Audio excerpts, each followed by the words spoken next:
Particularly, what job do you do, and what job would they have taken away from you? This is actually addressing some of the fundamental things that are happening throughout this week in South Africa. Now, as we are witnessing the horrific nature of attacks against Black Africans in South Africa, we also need to look at something positive that's happening between Botswana, Zimbabwe, and Namibia, because I think for this season, Botswana is actually cooking and it's showing a better brother mentality than what we are seeing in other countries. Let's watch this together.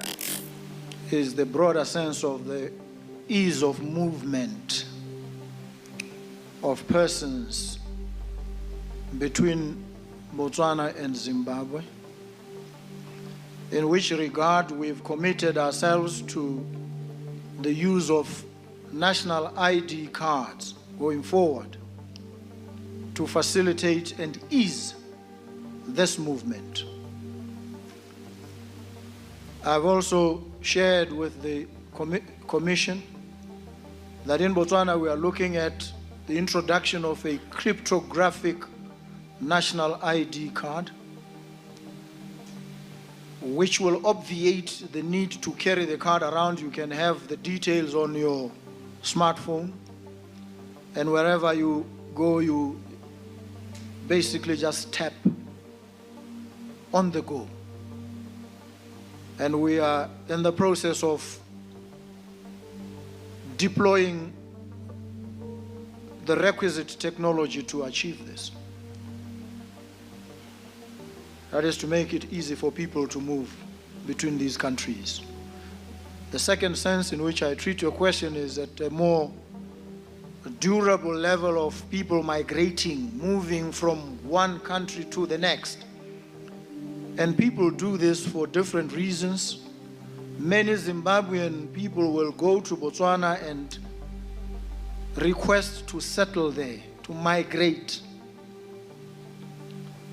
They will emigrate from Zimbabwe to Botswana, and I trust that others will emigrate from Botswana to Zimbabwe because they see opportunities.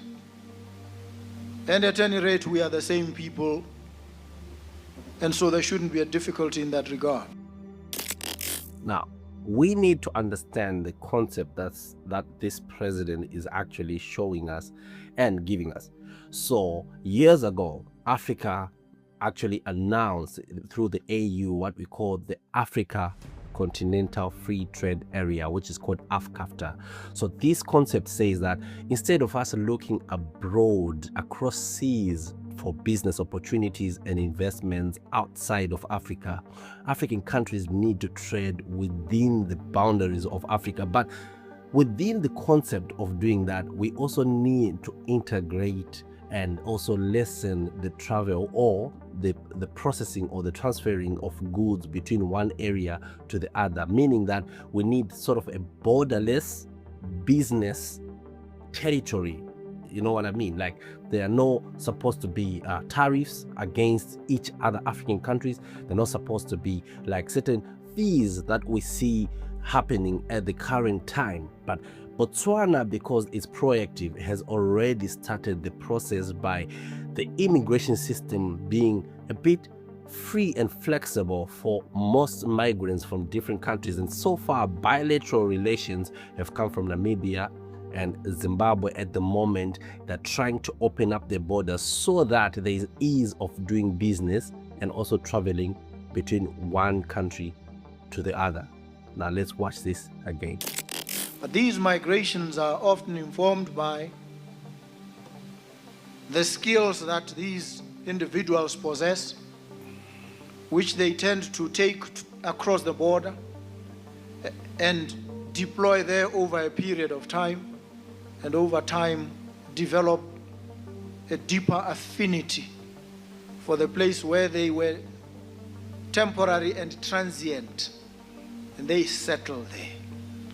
And they settle there because they brought skills, which skills are needed, and they find that they would like to settle and become citizens, and we welcome all these.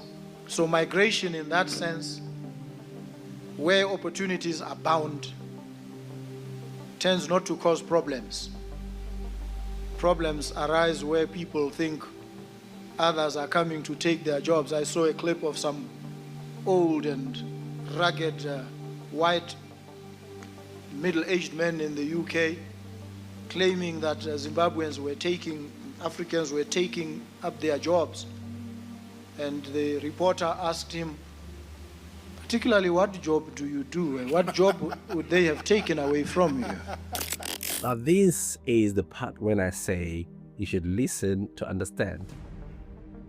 Who do you think is actually making sense? A person who is telling you that no one is taking your job. What have you done to acquire qualification to do the job? Do you have any requisite skills that you possess that make you do, like, okay, how do you go to a doctor and tell him that he's taking your job when you have not gone through medical school? How do you go to a teacher and say you've taken my job when you're not even a teacher yourself? So this is a fundamental thing that the president of Botswana is actually addressing, and it's a very important and crucial point to remember. South Africans generally, nobody is going to tell you that you should go and start a business. Nobody is going to tell you that you should go and start your own form of employment, because most foreigners that go to South Africa create their own sort of employment, and if they are qualified in certain ways, they go and grab these opportunities, and they don't grab them anyway. They are available for them to just take because they qualify. Now let's finish it off. He was a jobless, skillless human being, but who was out in the streets protesting that some job of his has been taken. He has no skill to offer, nothing. And these people that he's criticizing and besmirching are people who have come to bring skills which are needed in that economy. So migration is always informed by some of these exigencies, and we encourage. We need a lot of skills across. We have developed skills in mining in Botswana, extraction. We believe that those skills are exportable. And so our people will migrate, will come to Zimbabwe because there are mining houses and opportunities here, and they should be free to do that. So migration in that sense is also a very good thing. And so I think the answer is exactly that. But I also said, when we deploy some of these technologies, we must make sure that even on the other side of the border, these technologies are there and they communicate efficiently and seamlessly with each other so that there is no lag. And we think that we will achieve that. Thank you. Now, ladies and gentlemen, what do you think about this? Because this is a very welcome idea. Like, I think this is going to change everything about the relations in Southern Africa, and also is going to turn this continent around if Western African countries, Eastern African countries start having these bilateral talks and opening up free movement of goods and services through border systems. This should change everything, and this will also communicate to countries that are xenophobic that no, Africa is one and we are related. Like I said, in Francistown there is a border called Rwamakwebana, which is in Southern Africa between Zimbabwe and Botswana, and this border is literally dividing the Kalanga people who are on the other side in a town called Plumtree in Zimbabwe, and another one called Francistown, which is literally just a few miles away from each other, and there are families that are even known from the other side and the other side of Botswana.